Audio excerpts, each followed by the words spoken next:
अवधूत चिंतन श्री गुरुदेव दत्त श्री स्वामी समर्थ महाराज की जय. सर्व स्वामी भक्तांना नमस्कार. आजचा दिवस विशेष आहे कारण आपल्यासोबत आज जे अतिथी आहे ते श्रीधर स्वामी कृपांकित वैजापूरकर काका. आणि आज आपण त्यांच्यासोबत ज्या गप्पा करणार आहोत, जी चर्चा करणार आहोत, तर दिव्यत्वाची जेथ प्रचिती तेथे माझे कर जुळते या उक्तीप्रमाणे श्रीधर स्वामींचं दिव्यत्व जे त्यांच्यासोबत जे सहवासात होते त्यांच्याही लक्षात आलं नाही. पण ज्या वेळेला दुसरं कोणीतरी येऊन सांगून जातं की साक्षात दत्तप्रभू तुमच्यासोबत आहेत, त्यावेळेची जी काय प्रतिक्रिया असते आणि ते दिव्यत्व काय असतं, आज आपण वैजापूरकर काकांकडून जाणून घेणार आहोत. तेव्हा वैजापूरकर काकांचं देव माझा या आपल्या यूट्यूब चॅनलवर मी सहर्ष स्वागत करत आहे. नमस्कार काका. नमस्कार. जय जय रघुवीर समर्थ. नमशांताय दिव्याय सत्यधर्मस्वरूपिणे स्वानंदामृततृप्ताय श्रीधराय नमो नमः. सद्गुरु समर्थ रामदास स्वामी महाराज की जय. महारुद्र हनुमान की जय. श्रेष्ठ गंगाधर स्वामी महाराज की जय. सद्गुरु भगवान श्री श्रीधर स्वामी महाराज की जय. देव हा माझा या चॅनलकडून मला दोन शब्द श्रीधर स्वामींच्या दिव्यत्वाविषयी सांगण्यासाठी जो त्यांनी विनंती केली त्याला अनुसरून श्री श्रीधर स्वामी महाराजांच्या दिव्यत्वाविषयी मी काही सांगणार आहे. भगवद्गीतेमध्ये लिहिलंय, जन्म कर्मच मे दिव्यम. जे सत्पुरुष असतात ना, त्यांचा जन्मही दिव्य असतो आणि कर्मही दिव्य असतं. जिथे ज्याचे जन्म आणि कर्म हे दोन्ही दिव्य असतात त्याला सत्पुरुष म्हटलं जातं. पण अलौकिकत्व असूनही अलौकिकत्व संसारामध्ये जन्मांसात असताना दाखवू नाही, तशा उदाहरणात श्रीधर स्वामी महाराज आहेत. साक्षात दत्तप्रभू असूनही कधीही मी दत्तप्रभू आहे म्हणून असून जन्मांसात त्यांनी व्यक्त केलं नाही. पण आपण सूर्याला कापडाने झाकायचा विचार केला तर सूर्याचा प्रकाश झाकला जाणार का? कधीच झाकला जाणार नाही. तसंच कितीही त्यांनी आपल्याला सत्पुरुषांनी लपवण्याचा प्रयत्न केला तरी सत्पुरुषांचा जो प्रकाश असतो ना, तो कुठे ना कुठेतरी बाहेर येतोच. बरोबर आहे. तसंच सद्गुरू भगवान श्रीधर स्वामींबद्दल घडलेलं आहे. जन्मापासूनच त्यांच्या दिव्यत्व प्रगट झालं. आई वडिलांनी गाणगापूर येथे तपश्चर्या केली. तपश्चर्याचा फलस्वरूप गाणगापूर येथे प्रत्यक्ष दत्तात्रेयाने येऊन त्यांच्या आईच्या ओटीत नारळ टाकला आणि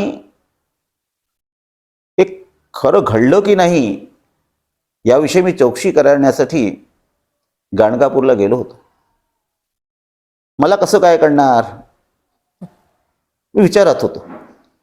अचानक एक रामदासी आले तिथे आणि मला एक म्हातारे वयस्क व्यक्ती 90 वर्षाच्या पुढची असतील मला जवळ घेऊन गेले. मग ह्यांच्याकडे श्रीधर स्वामी तर कुलपुरोहित आहे आणि यांना सर्व तुम्ही विचारा, सर्व माहिती तुम्हाला मिळेल. आणि ते रामदासी निघून गेले. आता गाणगापुरात रामदासी भेटणं आणि त्यांनी स्वामींचा श्रीधर स्वामींचा कुलपुरोहिताची गाठ बांधून द्यायची, ही एक आश्चर्यकारकच घटना होती. मी विचारलं, अहो ही घटना जी घडलेली आहे, म्हणतात श्रीधर स्वामींचे आईवडील गाणगापूरला आले होते, तपश्चर्या केली होती. त्यांना त्यांच्या आईला गुरु दत्तात्रेयांनी नारळाचा प्रसाद दिला होता आणि सांगितलं मी स्वतः तुझा मुलगा होऊन येईल. हे बरोबर आहे का? ते म्हणाले 100% बरोबर आहे. माझ्या घरी श्रीधर स्वामी महाराजांचा आई वडिलांचं हस्ताक्षर आहे, त्याच्यापेक्षा अनेक सिद्ध करण्यासाठी गरज नाही. पुढे त्यांनी सांगितलं की गाणगापूर मंदिराच्या समोर एक शंकराचार्य मठाचं संन्यासाचा आश्रम होता. तिथे श्रीधर स्वामींचे आई वडील वास्तव्यात होते आणि तेथेच दत्तात्रेयांचं त्यांना दर्शन झालं आणि दत्तात्रेयांनी त्यांना नारिकेल प्रसाद दिला. आणि बरोबर हेही सांगितलं, मी तुझा मुलगा होऊन येणार आहे. बरोबर. त्याप्रमाणे ही घटना एक दिव्यत्वाचा प्रचिती म्हणूनच जन्मकर्मचे मे दिव्यम, जन्म हा काही कारणासाठी झालेला आणि साक्षात दत्तप्रभू सांगतात की मी येणार आहे, येणार आहे. त्याच्यापेक्षा दुसरी वस्तू काय. मग त्यांचा जन्म कुठे झाला? लाळ चिंचोळीला. हम्म. लाळ चिंचोळीला काय? कळगंची जवळ. कळगंजीचा 3 किलोमीटर जवळ लाळ चिंचोळी आहे. हम्म, हम्म. लाळ चिंचोळीचं महत्व कशासाठी आहे? सायमदेवाची ती जागा. हो. सायमदेव हे कोण होते? हे नरसिंह सरस्वतींचे शिष्य होते आणि गुरुचरित्राचं आज जे नरसिंह सरस्वती महाराजांचं जे चरित्र आपल्याला मिळतं ते सायमदेवाच्या कारणीस मिळतं. म्हणजे आपल्या शिष्याच्याच गावात जन्म घेणं, हम्म. दत्त जयंतीच्या दिवशी दत्त जन्माच्या वेळी हे दिव्यत्वाचं एक फार मोठं प्रमाण आहे. प्रमाण. का की जन्मापासूनच दिव्यत्व तिथे प्रगट होतं. आपण आपलं काही कृती करून दिव्यत्व प्रगट करतो, पण त्या जन्मापासून दिव्यत्व असतोच आणि कर्मापासूनही दिव्यत्व त्यांच्यात आपल्याला दिसू लागतं. त्यांना सत्पुरुष म्हणतात. आता आपण बघितलं तर सत्पुरुषांना संसारापासून वैराग्य येण्यासाठी काही कारण लागतं. श्रीधर स्वामी 12-13 वर्षाचे असतानाच प्रथम त्यांचे वडील गेले, 2 बंधू गेले, बहिणी गेल्या 2. हे सर्व असूनही ते कधीही निराश झाले नाही. प्रतिकूल परिस्थितीमध्ये काय होतं, आपण निराश होऊन देव काही नाही, देवावरती विश्वास आपला संपतो. आपण देवाला कशासाठी बसतो? आपल्याला सर्व अनुकूलता मिळावी ह्याच्यासाठी. प्रतिकूल परिस्थितीमध्येही देवावरती विश्वास ठेवणं म्हणजे हे दिव्यत्वाची फार मोठी एक आपल्याला उदाहरण दिसतं. खरं. 13 वर्षा 14 वर्षाचा वयापावित आई वडील भाऊ सर्व नाही व्हायचे. त्यानंतर मावशीकडे राहिले. लहानपणापासूनच श्रीधर स्वामी महाराजांना समर्थांची ओढ होती. का की श्रीधर स्वामी महाराजांचे आई वडील आणि काका हे नारायण महाराज मठाचे एक सत्पुरुष होते. तिथे ते रामदासी संप्रदायाचा अनुग्रह घेतला होता. श्रीधर स्वामी महाराजांकडे तीन परंपरा येतात. एक तर देगलूरकर असल्या कारणी पांडुरंगाची परंपरा, ज्ञानेश्वर महाराजांची परंपरा, रामदास स्वामींची परंपरा आणि दत्त परंपरा, या तिन्ही परंपरेचा संगम जर कुठे मिळतो तर श्रीधर स्वामींकडे मिळतो. आणि तसं बघितलं तर दत्त परंपरा आणि समर्थ परंपरेचा फार जवळचा संबंध आहे. वासुदेवानंद सरस्वती महाराजांचे संन्यासाश्रमाचे जे गुरु होते ते आधीच पूर्वाश्रमात समर्थ संप्रदायाचे होते. बरोबर. त्या कारणी त्यांनी अट घातली दंड देताना की तुला दासनवमीचा उत्सव करावा लागेल. त्यामुळे वासुदेवानंद सरस्वती दासनवमीच्या 9 दिवसात दासबोध वाचायचे. तो हे जवळचा संबंध आहे. आता स्वामींनी पुढे त्यांच्या मनात त्यांनी लौकिक शिक्षणाचं आवड नव्हती. हैदराबादहून गुलबर्ग्याला आले आणि गुलबर्ग्याहून ते पुण्याला आले. पुण्याला आल्यानंतर मॅट्रिकची परीक्षा होणार होती. नरसोबाच्या देवळात महाराज थांबले होते. का की महाराज आधी अनार्थ विद्यार्थी गृहात होते. पण अनार्थ विद्यार्थी गृहात काही नियम होता की जर तुम्हाला मार्क्स कमी पडले तर तुम्हाला अनाथ विद्यागृह सोडावं लागायचं. महाराज लोकांच्या सेवेमध्ये याच्यामध्ये त्यांचा काळ जायचा, अभ्यासाला वेळ मिळाला नाही, त्या कारणी मार्क्स कमी पडले. काही न सांगता महाराज अनाथ विद्यार्थी सोडून निघाले आणि त्यावेळी भावे स्कूल म्हणून होतं, त्या भावे स्कूलमध्ये त्यांनी दाखला घेतला. त्यांचं वास्तव्य नरसोबाचा देऊळ म्हणून आहे तिथे होतं. पुण्यामधलं ना? पुण्यातलं नरसोबाचं देऊळ. आणि दिव्यत्वाची प्रचिती कशी येते? योग असा झाला की एकदा 1979 साली मी नरसोबाच्या देवळात गेलो होतो. माझ्याबरोबर स्वामींचे एक शिष्य दादा गोडसे म्हणून होते. त्यांना मी सांगितलं, स्वामी कुठे कुठे कोणत्या कापडाच्या दुकानावरती काम करत होते, कुठे राहत होते, मला सर्व जे त्या शहानिशा करायचं आहे. आणि जोपर्यंत प्रत्यक्ष त्या व्यक्तीकडनं मी ऐकणार नाही तोपर्यंत सहजासहजी मी विश्वास करणार नाही. आम्ही नरसोबाच्या देवळात गेलो. तिथे वयस्क माणूस आमच्याबरोबर आमचे एक मित्र देशपांडे म्हणून होते. ते काहीतरी वाचन करत होते सद्ग्रंथाचं नरसोबाच्या देवळाच्या बाहेर बसून. आमच्या स्वामींविषयी चर्चा करत होतो. त्यांनी विचारलं, तुम्ही श्रीधराचे भक्त का? आम्ही भक्ताची पातळी नाही आमची, पण आम्ही गुरु म्हणून त्यांना मानतो. मी श्रीधराचा बालमित्र कुलकर्णी. श्रीधर आणि मी समोर तिथे एक पिंपळाचं आणि औदुंबराचं मोठं वृक्ष आहे, तिथे खोली आहे. आता तिथे काही लोक दुकानसारखी आहे, आध्यात्मिक सामग्री वगैरे जे ते विकतात. या खोलीत, समोरच्या खोलीत आम्ही राहत होतो सर्व मुलं. आम्हाला माधुकरीची लाज वाटायची, तर आमच्यासाठी श्रीधर माधुकरी मागून आणायचा आणि आपली सर्व पुस्तका वह्या त्याने मला दिल्या, आम्हाला दिल्या मित्रांना. एकदा आम्ही विचारलं, अरे तुला अभ्यास करायचा नाही का? जरी श्रीधर स्वामी महाराजांचे आईवडील गेले होते तरीही त्यांनी इतकं विपुल पैसा ठेवला होता की सहज त्यांना शिक्षण करता येत होतं.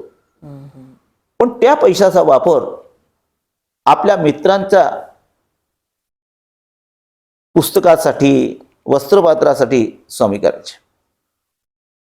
एकदा असंच झालं की आम्ही मित्रांनी श्रीधराला विचारलं, अरे तू अभ्यास करत नाही तर पुढे तुझे कसं काय होणार? काही अभ्यास केल्याशिवाय नोकरी मिळणार नाही, नोकरी मिळाल्याशिवाय आपलं पुढचं योगक्षेम कसं चालणार? श्रीधर स्वामी त्यांना म्हणाले की पोट भरणारी विद्या माझ्या काही कामाची नाही. मला ती विद्या पाहिजे ती विद्या प्राप्त केल्यानंतर पुढे काही शिकायची गरज लागत नाही. हे ऐकल्याबरोबर तो म्हणाला की मित्र म्हणाले, तर ती अशी विद्या, आध्यात्मिक विद्या शिकून काय होणार? मग आध्यात्मिक विद्या शिकावी लागते, साधना करावी लागते. आणि ही साधना करून मी सद्गुरु पदावर पोहोचेन. मग मित्रांनी विचारलं, सद्गुरु पदावर पोहोचल्यावर काय घडतं? मग तुम्हाला जे पाहिजे ते देता येतं. मी देणारा राहीन, घेणारा राहणार नाही. कोणाकडे नोकरी करून 4 पैसे कमवणारा नाही, मी देणारा राहीन. मग ते कुलकर्णी म्हणाले, त्यांचे मित्र, मी श्रीधराला म्हणालो, तू जेव्हा सद्गुरू होशील, मोठे मोठे लोक, श्रीमंत लोक तुझ्या भोवती गोळा होतील, मग तू आपल्या मित्राला विसरून जाशील. मग श्रीधर म्हणाला, मी प्रत्येक मित्राच्या घरी सद्गुरू झाल्यावरती येईन. अरे वा. आणि त्यांना जे पाहिजे ते देईन. काही महिन्यानंतर एक दिवस श्रीधर सज्जनगडाला निघून गेला विजयादशमीच्या दिवशी. आम्ही आपलं शिक्षण पूर्ण केलं आणि आम्ही नोकरीला लागलो.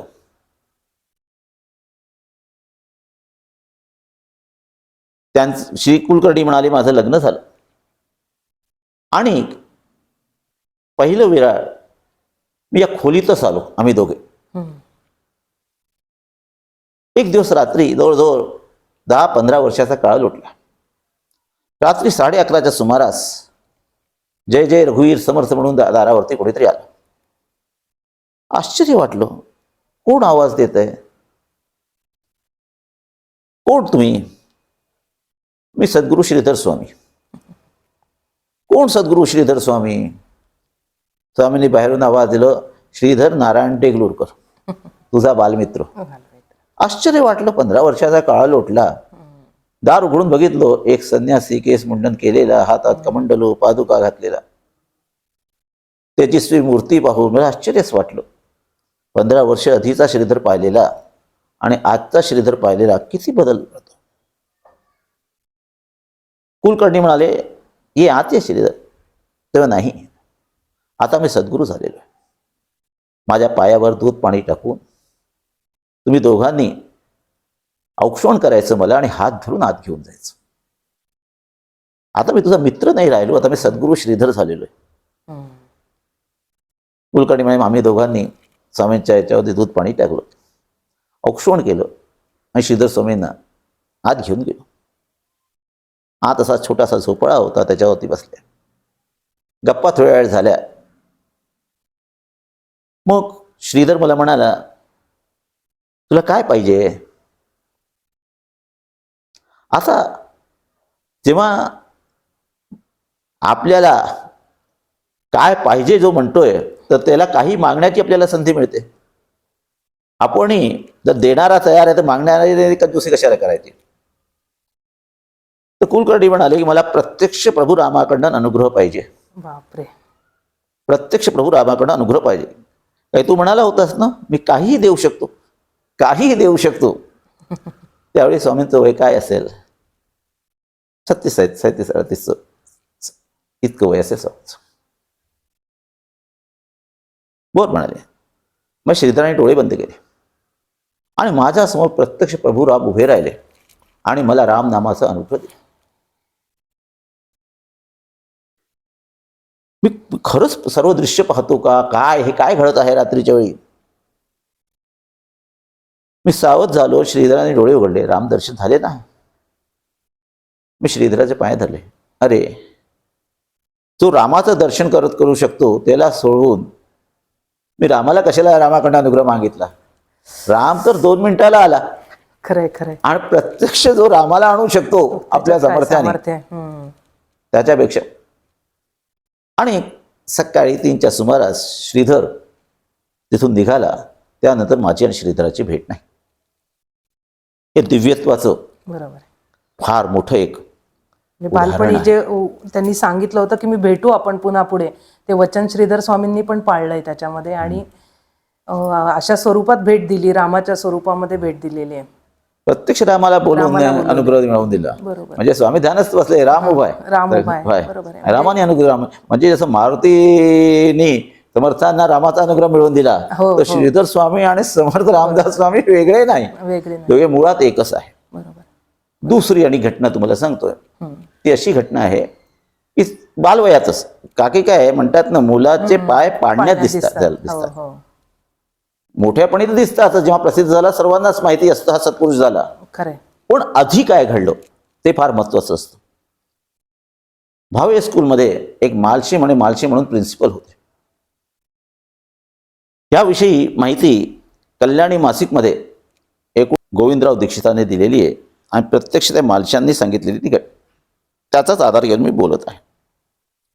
ते असे होते की भावे स्कूल साठी कोणीतरी मारवाडी सेठांनी जागा दिली होती आणि मालशे वगैरे जे होते तिथले जे ट्रस्टी होते ते नारायण महाराज केळगावकर यांना त्यावेळी दत्तावतार म्हणायचे. बरोबर. बेट केळगावचे नारायण. बेट केळगाव त्यांचे तर शिष्य होते. त्यांची इच्छा झाली, मालशे आणि त्यांचे जे मित्र मंडळी, आपण भूमिपूजन नारायण महाराज केळगावकरांकडनं करू. म्हणून ते केळगावला गेले, बेट केळगावला गेले आणि नारायण महाराजांना प्रार्थना केली, आपण आम्हाला मारवाडी सेठांनी जागा दिली आहे भावे स्कूलच्या पायाभरणीसाठी, आपण तेथे यावं. नारायण महाराज केळगावकरांनी सांगितलं, रात्रभर थांबा, उद्या सकाळी सांगतो. सकाळी मालशे आणि मंडळी नारायण महाराजांकडे गेली, तर मी अवश्य येणार. तिथे एक फार मोठा दत्तावतार तुमच्या शाळेत विद्यार्थी म्हणून आलेला आहे. त्यावेळी महाराजांचं वय 15-16 वर्षाचं. समर्थांकडे गेलेले नव्हते. आधीचा प्रसंग. म्हणजे आपण आधीच सांगतो, आधी ठीक आहे समर्थांकडनं, पण त्याच्या आधीची लीला, आधीची गोष्ट. सकाळी जे आता त्यावेळी काय मुलांना काम सांगायचं. आता तिथे पण जंगल होतं, तर ते सर्व स्वच्छ करायचं होतं. आता तिथे त्यावेळी अंधार असायचा, कोणी जाऊ शकत नव्हतं. ते फक्त क्रांतिकारी लोक बरोबर. त्या भागात जायचे. आजचं जे नरसोबाचं देऊळ आहे पूर्ण अरण्य होतं, काहीच नाही. तर श्रीधर स्वामी महाराजांनी ती जिम्मेदारी घेतली. त्यावेळी श्रीधर म्हणून होते. मालची म्हणे कोण करणार, मी करतो. ते सर्व झाड झूप सर्व जे आहे तिथे करून स्वच्छ केलं की सकाळी 4 वाजता नारायण महाराज गेळगावकर पाय भरणीसाठी येणार होते. आता दिव्याची साठी एक लाईट लॅम्प जे मोठा घेऊन जायचं, पेट्रोमॅक्सचा लॅम्प असायचा. तिथे जाण्यास प्रत्येकाला भीती वाटायची, तर मी घेऊन जातो. तर श्रीधर स्वामी त्यावेळी श्रीधर म्हणून विद्यार्थी होते भावे स्कूलचे, स्वतः गेले. आणि त्या काळात नारायण महाराज केळगावकर मोटारीत फिरायचे. हो, श्रीमंत होते, ते राजयोगी होते. राजयोगी, बरोबर. त्यांच्या शर्टाच्या बटनात सोन्याचे बटन वगैरे असे असायचे. हो, काही एक राजयोगी असतात, वेगवेगळ्या दत्त संप्रदायात आहेत अवतार. आले, मोटार थांबली आणि ते धावत आणि स्वामींनी पूजेचा तबक घेऊन उभे होते. अचानक नारायण महाराजांनी तो तबक आपल्या हातात घेऊन दुसऱ्याला दिला आणि मालशी वगैरे मंडळी नारायण महाराजांना हार घालण्यासाठी त्या तबकमध्ये हार होता, बाजूला केला आणि जाऊन तो हार तबकचा काढून श्रीधर स्वामीच्या गळ्यात घातला आणि म्हणाले की हाच तो अवतार दत्ताचा. बापरे. आता केव्हा, त्यावेळी 16-17 वर्षाचं वय. खरंय. महाराज पुण्यात आलेले.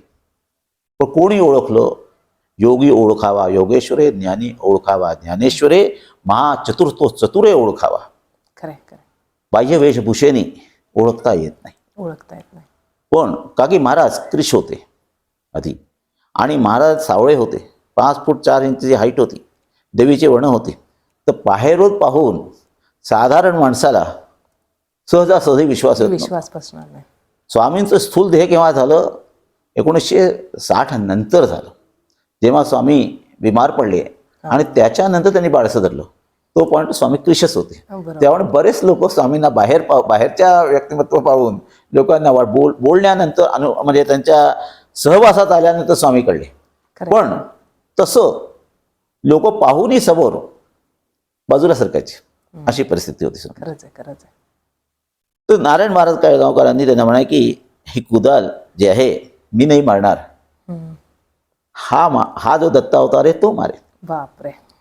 आणि ती भावे स्कूलची पाय भरण्याची पहिली कुदाल श्रीधर स्वामींनी मारली आहे. तर ओळखण्यासाठी आपलंही तितकी साधना पाहिजे. सत्पुरुषांना ओळखणं सोपं नाही. बरोबर. म्हणून म्हणतो दिव्यत्व. दिव्यत्व म्हणजे त्यांच्या जन्मापासूनच ते घडायला सुरुवात होते. तिसरं तुम्हाला जे एक उदाहरण सांगत आहे ते आहे काणगापुराला बटू महाराज म्हणून होऊन गेले. लोकांना माहिती नाही त्यांच्याविषयी. मी पहिल्यांदा गाणगापूरला गेलो. किती सालची गोष्ट असेल? ही 1983 सालची असेल. बर. 83 सालची.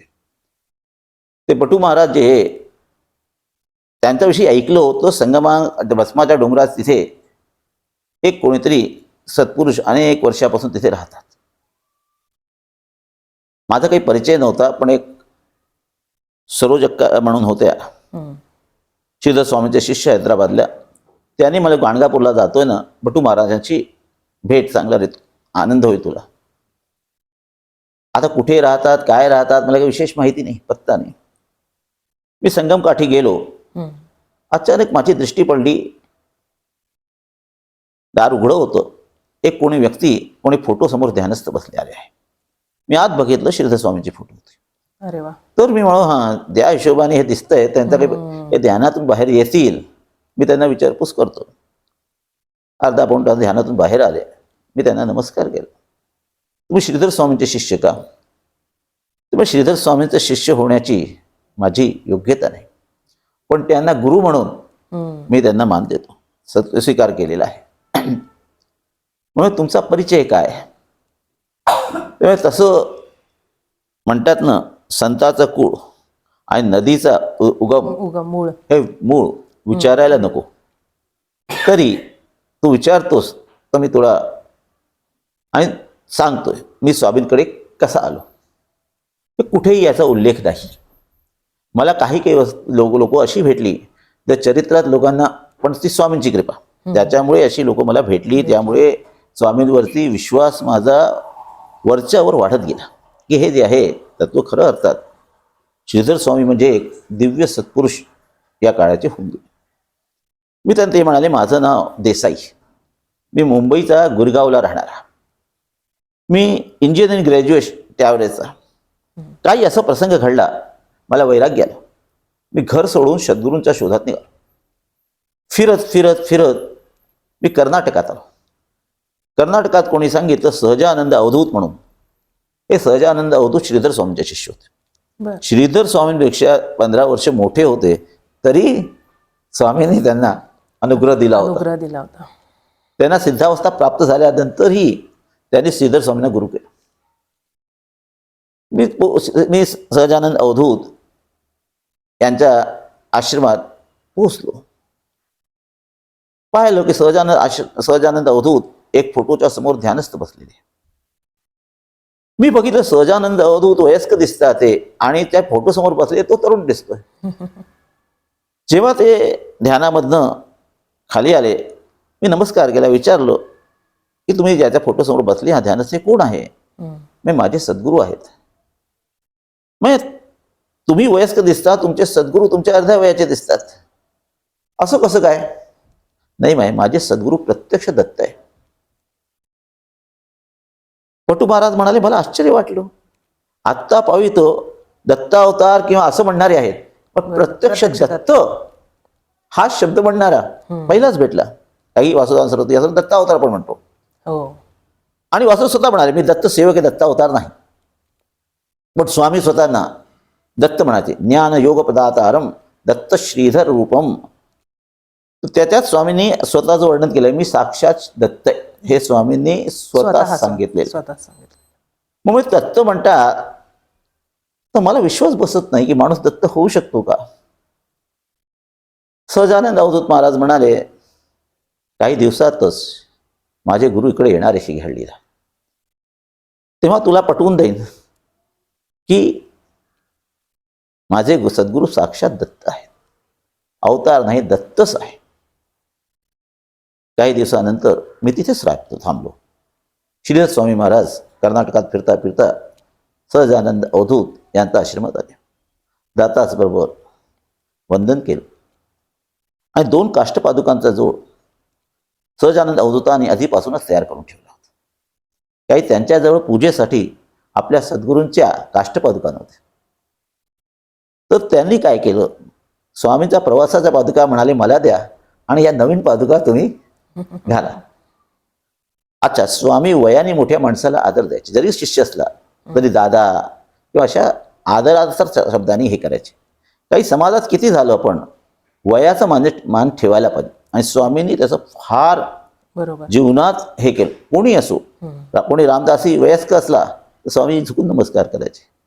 समर्थांच्या वंशजाला स्वामी नमस्कार करायला सकाळी जायचे. संन्यासी असो, कोणते संन्यासी गेलेले आहेत की गृहस्थाच्या घरी जाऊन त्याला नमस्कार करायचा नाही. समर्थ वंशज माझ्यासाठी समर्थच आहेत, हा भाव. म्हणजे जरी संन्यासी असले तर संन्यासाच्या वस्त्राचा अहंकार नव्हता. हे एक दिव्यत्व असतं. नाहीतर वस्त्रही एक अहंकार निर्माण करतो, वेशभूषाही एक अहंकार निर्माण करतो, मी काहीतरी वेगळा आहे. ठीक आहे. स्वामींनी आपल्या नवीन पादुका, जुन्या प्रवासाच्या पादुका सहजानंद अवधूत यांना दिल्या आणि नवीन पादुका त्यांनी सहजानंद अवधूतांना ज्या दिलेल्या होत्या ते घातल्या. मग सहजा स्वामी आपले नित्यकर्म करायला गेले आणि सहजानंद अवधूत त्या पादुका घेऊन हे जे भटू महाराज होते, जे आधीचे देसाई होते, त्यांच्याजवळ आले आणि म्हणजे आज आपण दोघे पूजा करू. स्वामींच्या प्रवासाच्या पादुका आहे, आपण अभिषेक वगैरे पूजा व्यवस्थित करू. देवघरात जाऊन सहजानंद अवधूत आणि भटू महाराज दोघांनी स्वामींच्या पादुकाची पूजा केली.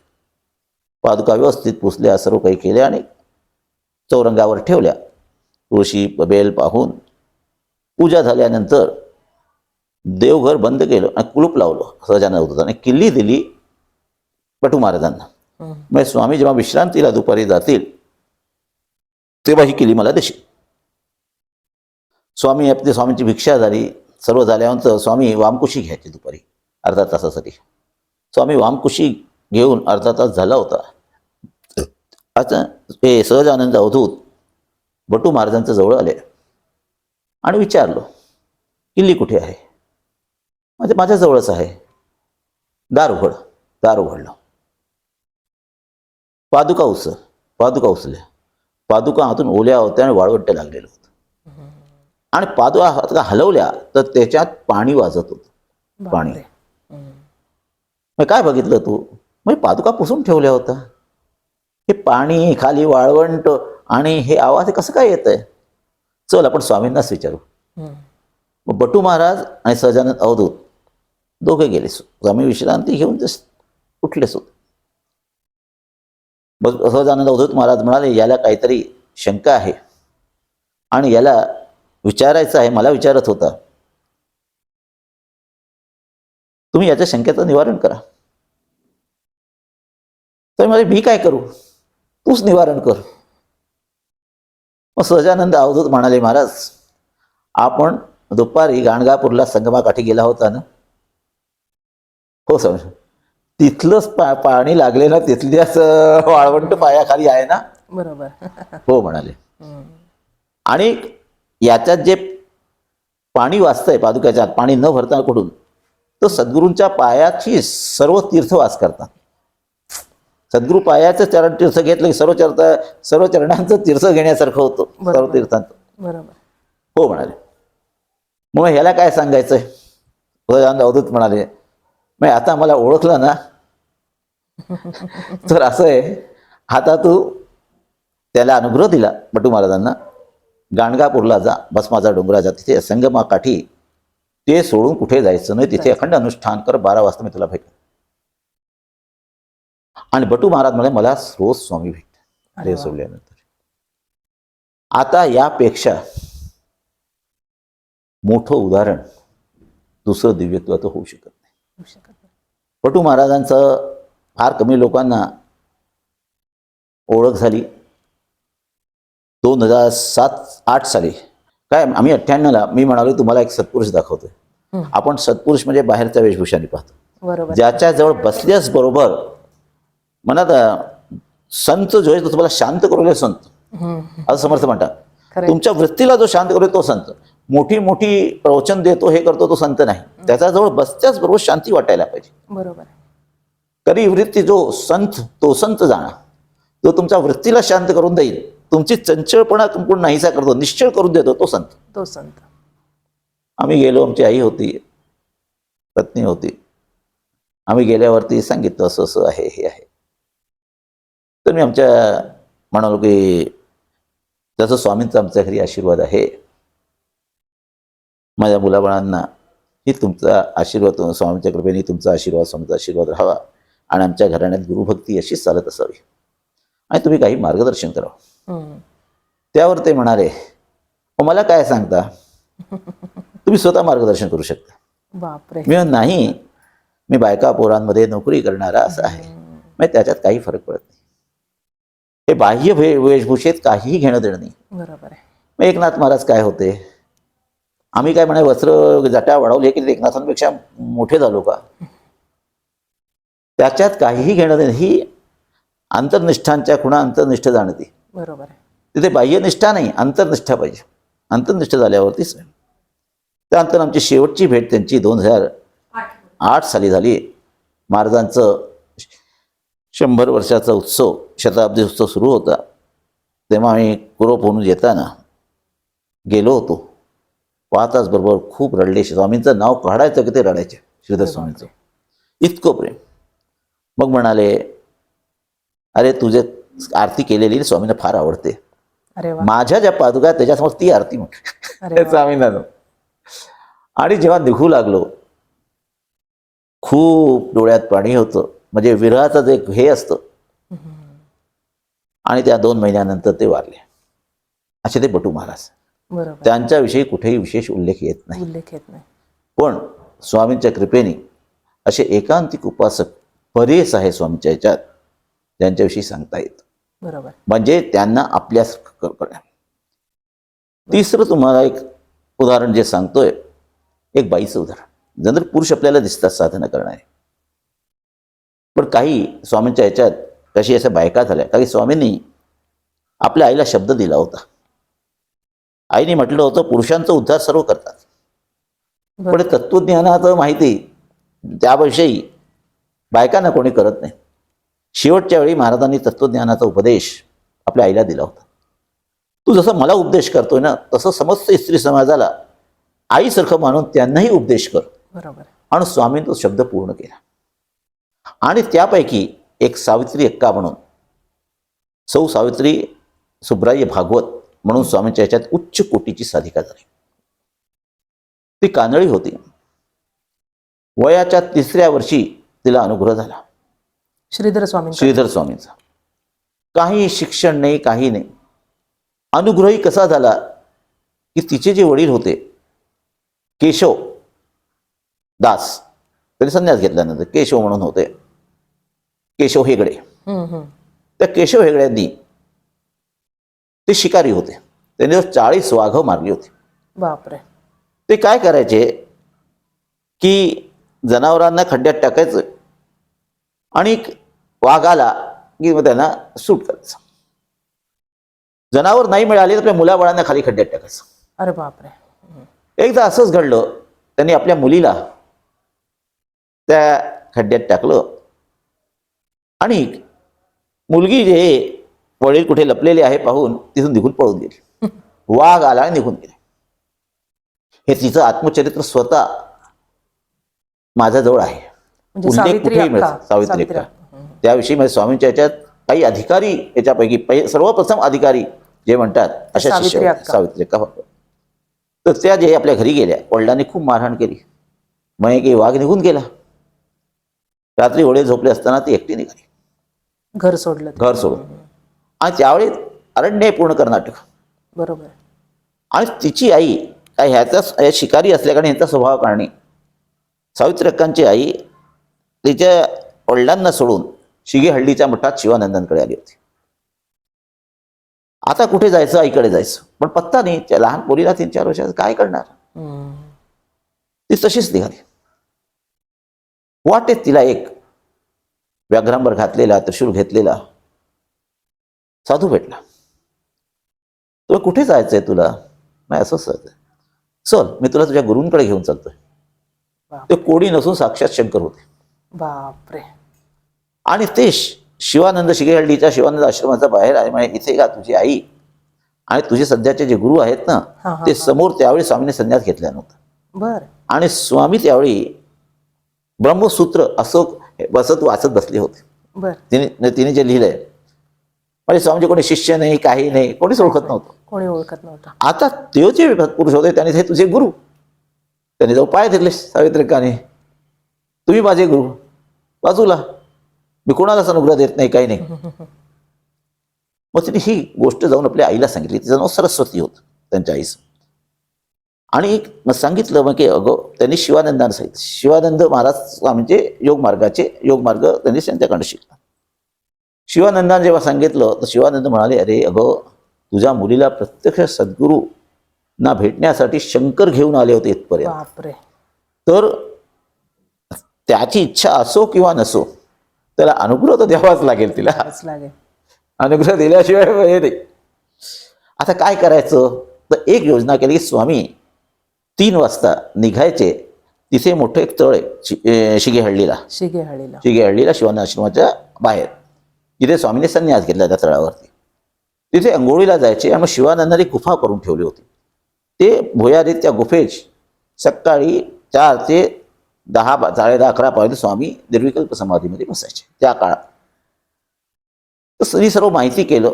आईने सांगितलं, असं अशी वेळ असते, तू त्यावेळी खाली जाऊन बसून जा त्या गुहेमध्ये. आणि जेव्हा स्वामी आत येतील तर नामस्मरण करत आत शिरतील आणि त्यांची पाय धर, मला अनुग्रह झाला. जसं कबीरांचं झालं. बरोबर. काय काय गुरु असा देत नाही, तसं. आणि शिवानंद महाराज म्हणाले ते अधिकारी सत्पुरुष यांनी कोणाला म्हणतो कोणाला अनुग्रह देणार नाही, पण आता एकच योजना आहे, त्या योजनेने अनुग्रह घेता येत. मग त्यांनी काय केलं की ती मुलगी सकाळी उठून स्वामी जसंच निघाले त्या बोयात आंघोळीसाठी ती जाऊन खाली बसून गेली. स्वामी आत शिरले आणि नामस्मरण करत शिरताच बरोबर पाय धरले. मला अनुग्रह मिळाला. आता आता स्वामींना काहीच म्हणता येत नव्हतं. हो म्हणाले, तुला अनुग्रह झाला, आता काय करायचं. बरोबर. मग ते मागे अच्छा सावित्री अक्कांच्या वडिलांनी त्यांचं लग्न लहानपणीच करून घेतलं होतं. पूर्वी कानड्यावर ते जन्मता 2-3-4 वर्षात पुरीचं लग्न करून द्यायचं. तर तिचे जे यजमान होते त्याच्याहून 15 वर्ष मोठे होते. ते चिगेहळ्ळीला शेती काम बघायचे. तर त्यांना कळलं आपली बायको आलेली आहे. आणि स्वामींना जेव्हा कळलं तर स्वामी म्हणाले की तू आपल्या आईजवळ आणि राहा, योग्य वेळ आल्यावरती मी तुला मार्गदर्शन करीन. आता जो जप दिलाय तितका जप कर, पुढे काय नाही. त्या मोठ्या झाल्या. मग आता लग्न झालंय तर पती पत्नीचा व्यवहार होणारच. बरोबर. पतीला सांगितलं होतं, हे बघा ही योगिनी आहे, सांसारिक व्यवहार करू नकोस. तर काही कारणास्तव झाला आणि तिला जो पोर झाला तो मेलेला झाला. मग स्वामीने सांगितलं आता हिला आईसारखं मानायचं. जरी अजाणता जे काही घडलं ते घडलं, मग ते बेसिकली खऱ्या अर्थात योगिनी आहे आणि माझ्याजवळ त्या कारणीच आली आहे, नाही तर आलीच नसते. बरोबर. मोठं झाल्यानंतर आता मूलबाळ काही नाही, काय करायचं, योगक्षेम कसा चालवायचा. तर स्वामीने तिला सांगितलं की रोजचं 1 लक्ष शिवपंचाक्षरीचा जप कर. बापरे. आणि तुला दृष्टांत होईल, मला दृष्टांत होईल, त्याच्यानंतर पुढे कसं काय तुझं कार्यक्षेत्र कुठे आहे, काय आहे, तसं ठरवलं जाईल. 6 महिने ती जवळजवळ रोज 1 लक्ष जप न चुकता करत होती शिवपंचाक्षरीचा. दिवस रात्र 10 मिनिटाची झोप. एक दिवस त्यांना स्वप्न पडलं सावित्री अक्कांना. काशीचा स्मशान ते दिसलं. त्या झाडाखाली श्रीधर स्वामी बसलेले. बापरे. दत्तमळी जी आहे ना दत्तात्रेयाची, तिथे एक झाड होतं मोठं, तिथे बसलेले आणि त्यांच्या अवतीभोवती ऋषी मंडळी सर्व बसलेली आहे. आणि शंकर तिथे दिसले. बघा तुझं हे कार्यक्षेत्र आहे. सकाळी गेलीस, स्वामी म्हणाले काय स्वप्न पडलं. असं पडलं. हो, बाले शंकरांनी सांगितलं तुझं कार्यक्षेत्र काशीला आहे. तुम्ही दोघे नवरा बायको, आता भाषा येत नाही, त्यांना कर्नाटक सोडून स्वामींनी काशीला पाठवलं. ज्याते राहण्याची सोय नाही, काही नाही. एक मंदिरात त्यांचे यजमान कृष्ण मंदिर होतं, गंगा महल म्हणून, तिथे ते पूजा करायचे. आणि ह्या सावित्री अक्का लोकांकडे आणि अन्नछत्रामध्ये स्वयंपाक करायला जायचा. बर. आणि त्याच्यामध्ये राहून त्यांनी साधना केली. आणि काशीला बऱ्याच लोकांना स्वामींचा त्यांना कृपेने अनुग्रह दिला. त्यांना माताजी या नावाने लोक ओळखतात. तिथे पंजाब वगैरे या भागात त्यांनी श्रीधर स्वामीचा मोठ्या प्रमाणात प्रचार केला. त्यांना लिहिता येत नव्हतं. बर. तर एकदा असंच झालं की स्वामींचे कोणी शिष्याने स्वामींचं काव्य केलं काव्यावरती. तर सावित्री अक्का म्हणाल्या त्यांना की मला हे लिहून द्या, मी रोज म्हणत जाईन. स्वामीने हे ऐकलं. स्वामी म्हणाले माझा शिष्य कोणाकडे मागायला जाईल का. तर सर्व समर्थ म्हणतात काय, राजाची कांता भीक मागे. माझ्यावरती ज्याची कृपा आहे त्याला कोणाकडेही जायची गरज नाही, असं स्वामींचं म्हणणं. तर स्वामींनी म्हणाले की ये. आणि स्वामीने मग कागद पेन्सिल घेऊन ये आणि पाठीवरती 3 असे मुक्के मारले. जा लिही. आणि पहिलं काव्य स्फुरण तिला झालं. आता हे दिव्यत्वाचं म्हणजे ज्याला अक्षरज्ञान, तिने गुरुगीतेचं संस्कृताचा मराठी अनुवाद केला.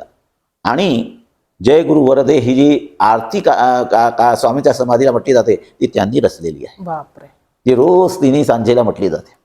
म्हणजे एक अजाण म्हणजे अशिक्षित बाईला, अनाळी बाईला म्हणजे मुकम करो ती वाचालम, हे दिव्यत्व आहे. दिव्यत्व आहे खरं. आता ही एक साधारण बाई आणि काही विद्वान लोकांनाही स्वामींनी हे केलं. त्यापैकी बाळकृष्ण बुवा अष्टेकर, त्यांचं स्वामींच्या चरित्रात विशेष उल्लेख येत नाही. त्यांची आई गोंदवलेकर महाराजांची शिष्य होती. हे लहानपणी गोंदवलेला जात असायचे. गोंदवलेकर महाराजांच्या मांडीवर खेळलेले. 1892 सालीचा त्यांचा जन्म. स्वामींचा जन्म 1908 सालीचा. किती फरक असेल भाई याचा. ते बालयोगी होते, म्हणजे त्यांना सर्व काही कळायचं. शाहू महाराज स्वतः त्यांना वंदन करायला यायचे कोल्हापूरचे, म्हणजे त्याने गुरु न करताच इतकं त्यांचं समज. एकदा काय झालं, ते काय गिरनार गाणगापूरला अनुष्ठान करायचे. सिद्ध्या मिळायच्या त्यांना. सिद्ध्या संपल्या की परत अनुष्ठान करायला जायचे. असे बऱ्याच वेळ घडल्यानंतर गाणगापूरला दत्त महाराज त्यांना अनुष्ठान करायला बस दृष्टांत दिला. अरे सद्गुरू केल्याशिवाय पर्याय नाही. जरी मी दत्त आहे तरी कोणीतरी मानवीय गुरु तुला करणं भाग आहे. आणि सध्या मी मानवी गुरुच्या रूपात नरसोबाच्या वाडीत आहे. श्रीधर स्वामी याच्या नावाने. तू तिथे जा. स्वामींच्या बरोबर कोणी शिष्य नव्हते, काही नव्हते. स्वामींना कळू दिलं मी आहे इथे नरसोबाच्या वाडीला. रात्री शोधत शोधत बाळकृष्ण बुवा आष्टेकर हे गेले नरसोबाच्या वाडीला. स्वामींनाच विचारतात, तुम्ही श्रीधर स्वामी का? मग हो. मला कळलं, दत्ताने तुला पाठवलं ना, मीच तुझा गुरु. मग रात्री नरसोबाच्या देवळात खाली नरसोबाच्या वाडीला कोणीही जात नाही 11 नंतर. स्वामी घेऊन गेले त्यांना आणि अनुग्रह दिला दत्ताचा. आणि त्यांचं इतकं सामर्थ्य होतं की स्वामी दादा काय आहे, नंतर स्वामी त्यांना विचारायचे. त्यांना स्वामीची दिव्य दृष्टी दिली. दिव्य दृष्टीमुळे कोणाच्या घरी काय चाललंय काय नाही त्यांना सर्व दिसायचं. काही दत्तांनी त्यांच्यासमोर सिद्ध्या घेऊन घेतल्या होत्या, मग स्वामींनी दिव्य दृष्टी देऊन त्या कारणी स्वामींचा अधिकार त्यांना, जरी वयाने 15 वर्ष लहान होते, 15-20 वर्ष लहान होते, तरी त्यांचा अधिकार मोठा आहे. ते म्हणायचे मी फक्त एकाला मानतो, श्रीधर स्वामींना. आणि ते बाळकृष्ण बुवांच्या विषयी मला एकाने सांगितलं. डोंबिवलीचे एक शुक्ल म्हणून होते, ते डोंबिवलीला असायचे. त्यामुळे देवघराच्या विठ्ठल रखुमाईच्या मूर्तीला त्यांनी माझ्या समोर जवळजवळ 15 मिनिटं वाऱ्यात हलवलं. तर म्हणाले तुम्ही ज्याचा शिष्य मला जेव्हा भेटली, म्हणजे ज्याचा शिष्याचं इतकं सामर्थ्य असेल तर गुरु काय असेल. म्हणजे आपुले सारखी करीती तत्काळ, हे जे स्वामींचं वैशिष्ट्य होतं. बरोबर आहे. आता सावित्री एकांच्या आणि पुढची गोष्ट जी आहे ती फार महत्वाची, जी लोकांना माहिती नाही. स्वामी देह ठेवणार आहे सर्वात आधी जर कोणाला कळलं तर सावित्री एकांना. काय झालं, 71 साली सावित्री एक्का, आम्ही काशीचे वाराणसीचे, आम्हाला सर्व माहिती, त्या गेल्या वरदपूरला. स्वामी त्यांना विचारलं, स्वामीने, स्वामी काय शेवटच्या एकांतात बोलत होते आणि असं म्हणजे तरट लावलेली होती, पण स्वामींचं हालचाल दिसत होती आणि बोलणं ऐकू येत होतं. स्वामींनी सावित्री एक्कांना विचारलं, माझ्या धर्मोद्धाराबद्दल शंकर काय म्हणतोय बघा. शिष्याची लायकी इतकी, गुरु विचारतो की काय म्हणतोय. तर त्यांनी म्हणाले की महाराज स्वामी, तुमच्या या देहाने धर्मोद्धार होणार नाही, तुम्हाला गुहा प्रवेश करावा लागेल. हे स्वतः सावित्री एक्कांनी येऊन काशीला मला सांगितलं. जेव्हा लोकांना काहीच कल्पना नाही, महाराष्ट्रीय लोकांना काहीच कल्पना नाही, तिला अधिकार जेव्हा शिष्याचा होतो तर तो देवापेक्षाही श्रेष्ठ होऊन जातो. श्रेष्ठ कधी कधी गुरु त्याला विचारतो की काय पुढे होणार. बरोबर आहे. मग ते म्हणाले की मस्त त्या आल्या आणि त्यांनी अन्न पाणी सोडलं. आम्हा सर्वांना म्हणाले की मला स्वामींचा तो देह पाहायचा नाही. माझ्या गुरुला हस्त खेळत मी पाहिलेले, आणि ज्यांनी इथपर्यंत मला आपल्यासारखं करून दिलं तर त्याचा देह गेलेला तो मला जायचा आणि मला त्याच्या आधी जायचंय. अरे बापरे. मला त्याच्या आधी देह सोडायचं. त्यांनी अन्न पाणी सर्व सोडलं. अन्न पाणी सोडल्यानंतर काय झालं, त्यांचं शरीर हळूहळू कमजोर होत गेलं. इतकी परिस्थिती झाली की 2 त्यांच्या शिष्या त्यांना उठवायचा, अंघोळ करायचं, हे करायचं. त्यांची इच्छा झाली की आता देह सोडायला पाहिजे. पण काय झालं, स्वामींनी त्यांना 3दा जीवदान दिलं होतं. त्यामुळे शंकरांनी त्यांना सांगितलं होतं, जोपर्यंत तुझा गुरु लिखित परमिशन देत नाही तुला कोणीही घेऊन जाऊ शकत नाही. नाही. काळाची हिंमत नाही. किंमत नाही. तर शंकर म्हणाले की तुझ्या गुरूंकडनं हस्तलिखित परमिशन पाहिजे, तर तुला देह सोडता येईल, नाही तर माझे काय काशीला शिवगण येतात. हे करता मी कोणाला सांगू शकत नाही. एकदा असं झालं होतं की सावित्रिका गेलेल्या होत्या, तेव्हा स्वामींनी रौद्र रूप घेऊन भैरव आणि शिवगणांना मारलं होतं. हे आमची आई बाहेर होती, वडील सांगतात, तेव्हा सांगितलं की आत असं असं घडलं.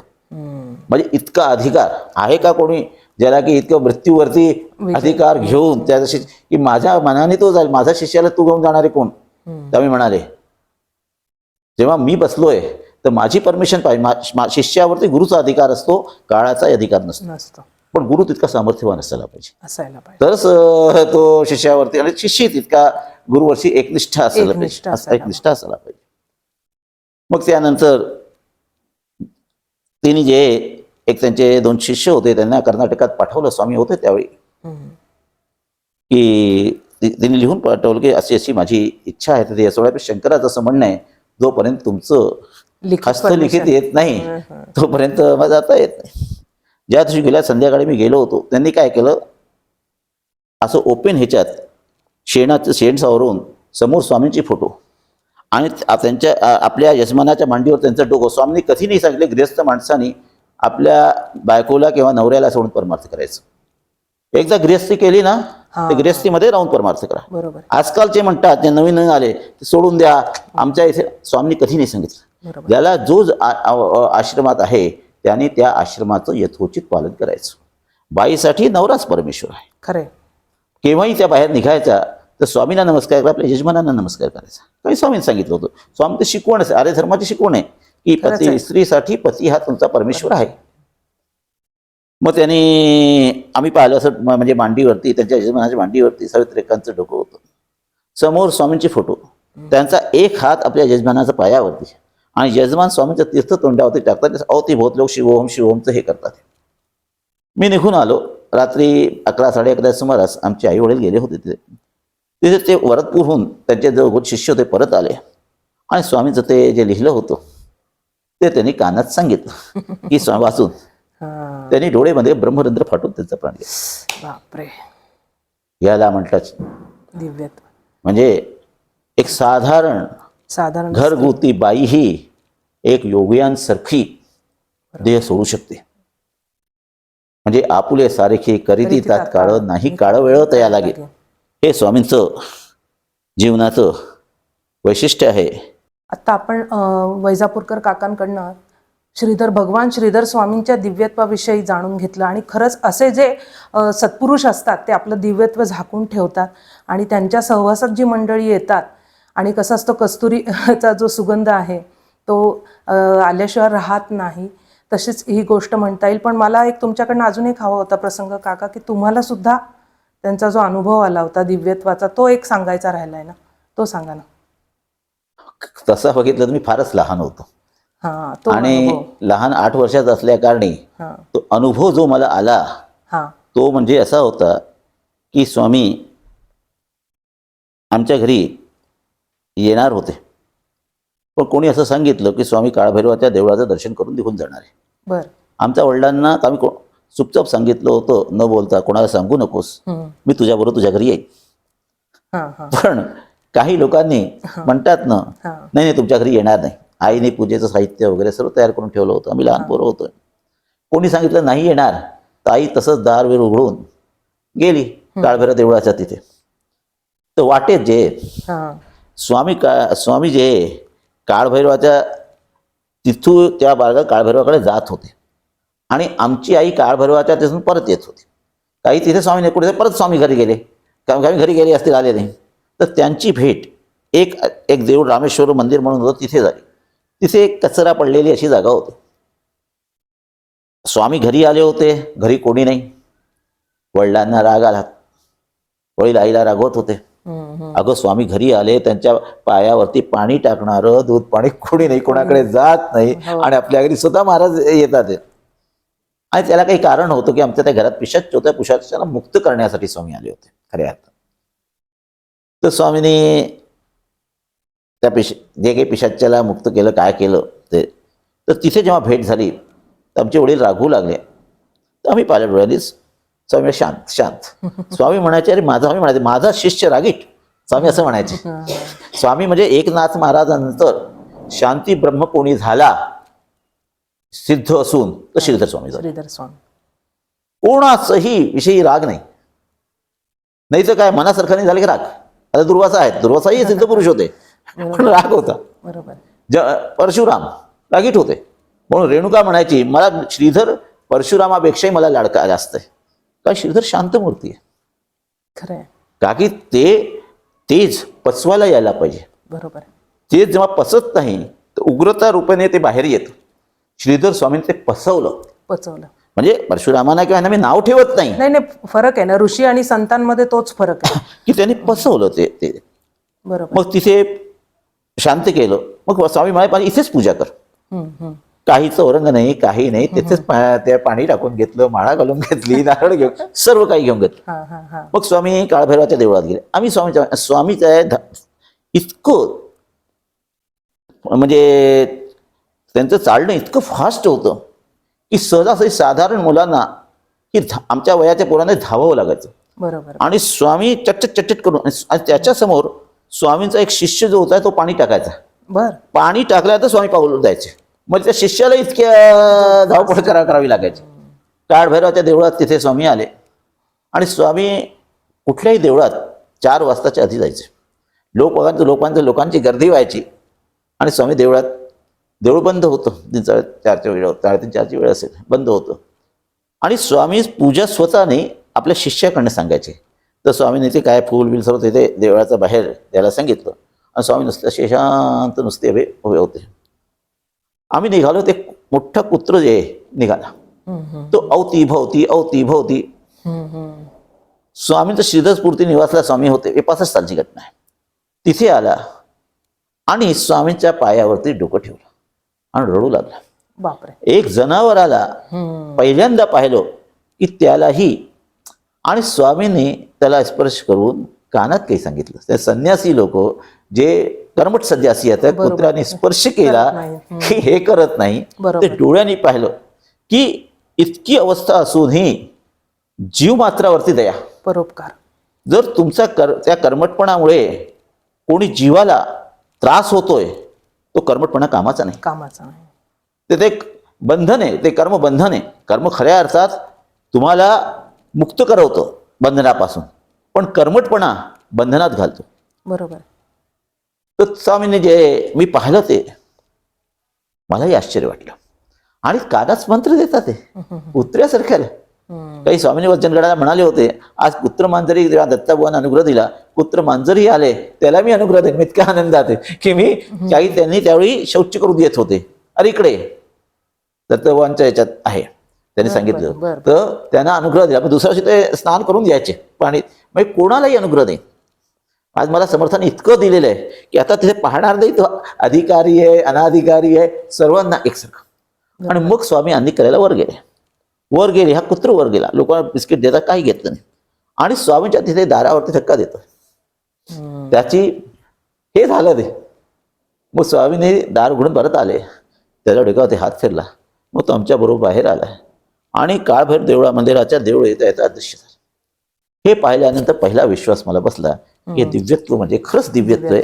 का की साधू पाहिले की भाई वेशभूषा दिसतात, लोक नमस्कार करतात म्हणून आपण नमस्कार करतो. पण आपल्याला जोपर्यंत प्रत्यक्ष अनुभव येत नाही तोपर्यंत त्याला कसं हे करायचं. पण त्यानंतरही स्वामींविषयी शंकाच होती की असं तर नाही लोक आपण चुकीच्या मार्गाला जात आहे. तेव्हा काही चमत्कार करून हे करून लोकांना फसवतोय. आणि तेव्हा असं होतं. मग त्यानंतर सांगायला नाही पाहिजे भगवान दत्तात्रयांचं दर्शन झालं आणि त्यांनी सांगितलं मी श्रीधर रूपात आलेलो तुझ्या. म्हणजे तुम्हाला वयाचा 13व्या वर्षी दर्शन झालं श्री दत्तात्रयाचं. बर. तू श्रीधराची उपासना कर. श्रीधराची उपासना, श्रीधराची कृपा प्राप्त कर. म्हणजे उपासना केल्यानंतर स्वामींच्या स्वप्नात जास्त दर्शन झाले, स्वामींची ओळख झाली.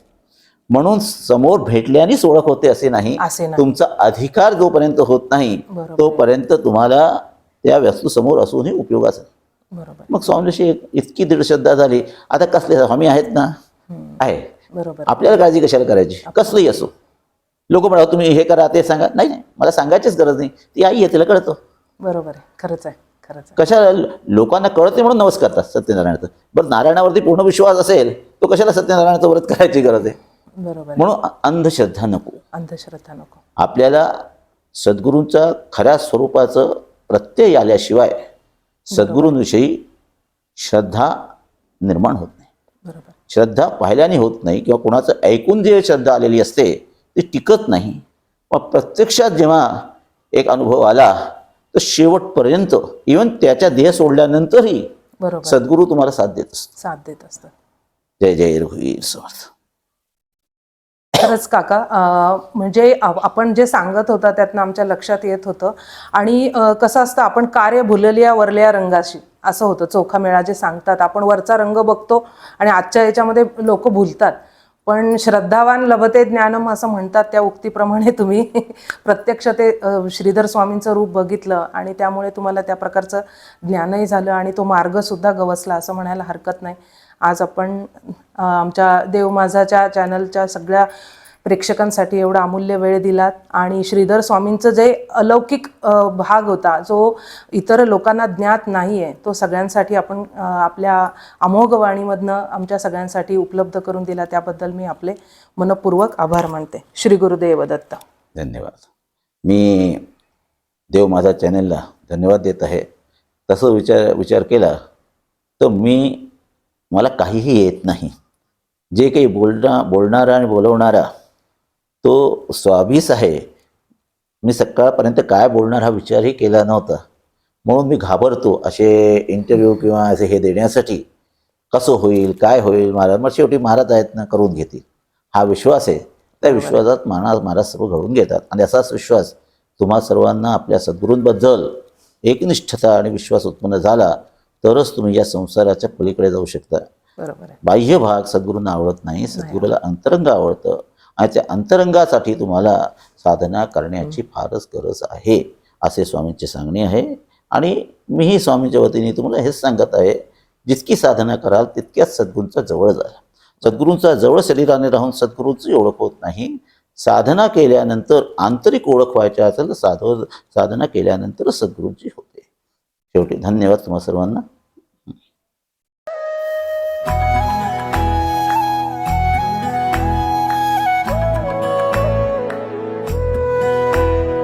अध्यात्मावर अशीच माहिती मिळवण्यासाठी देव माझा चॅनलला सबस्क्राईब करा.